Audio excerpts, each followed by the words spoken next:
आज सुबह मेरे प्रधान संपादक और पति, जिन्होंने न्यायिक हिरासत में 4 रातें बिताई हैं, उन्हें महाराष्ट्र पुलिस ने तलोजा जेल में एक ब्लैकआउट पुलिस वैन में घसीटा और लूटा गया। वह बार बार कह रहा था, मेरी जान खतरे में है, लेकिन कोई फायदा नहीं हुआ।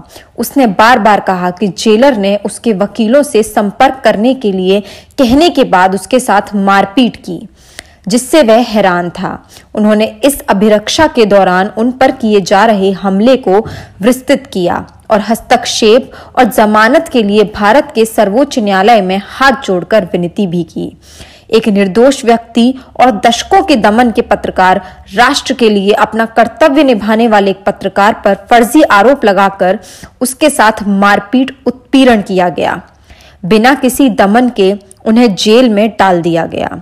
राज्य मशीनरी राजनीतिक रूप से प्रेरित आक्रामकता के लिए एक मुट्ठी में बदल गई है और लोकतंत्र के खंभे गंभीर और चंचल मानव अधिकारों के दुरुपयोग के लिए दर्शक नहीं हो सकते हैं। और राज्य मशीनरी द्वारा महाराष्ट्र राज्य में एक नागरिक के खिलाफ तैनात अतिरिक्त ज्यादतियां महाराष्ट्र राज्य में कानून और व्यवस्था की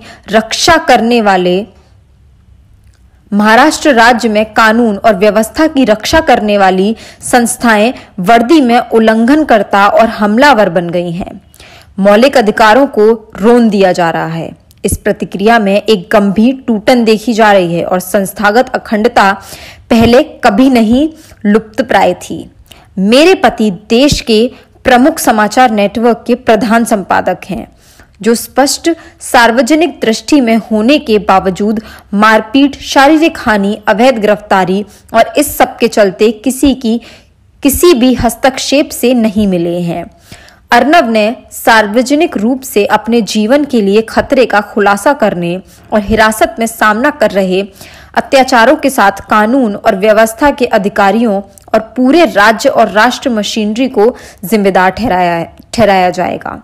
अगर मेरे पति को कोई नुकसान पहुंचाया जाए, मैं उन संस्थाओं से विनम्रतापूर्वक अपील करती हूं जो अभी भी सत्ता के लिए सच्चाई रखते हैं और हमारे महान लोकतंत्र के स्तंभ के रूप में लंबे समय तक खड़े रहते हैं, और एक ऐसे पत्रकार को दंडित करने के लिए नाटक में सत्ता का दुरुपयोग करते हैं जो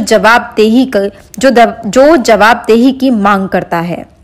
हमारे लोकतंत्र के लिए आज एक मिसाल कायम की जा रही है। मैं इस उम्मीद के साथ महान संस्थाओं की ओर रुख करती हूं कि सत्ता में बैठे लोग एक व्यक्ति, एक नागरिक, एक पत्रकार, एक समाचार नेटवर्क और बड़े पैमाने पर स्वतंत्र प्रेस पर अत्याचार के लिए अंधे या मूक दर्शक नहीं रहेंगे।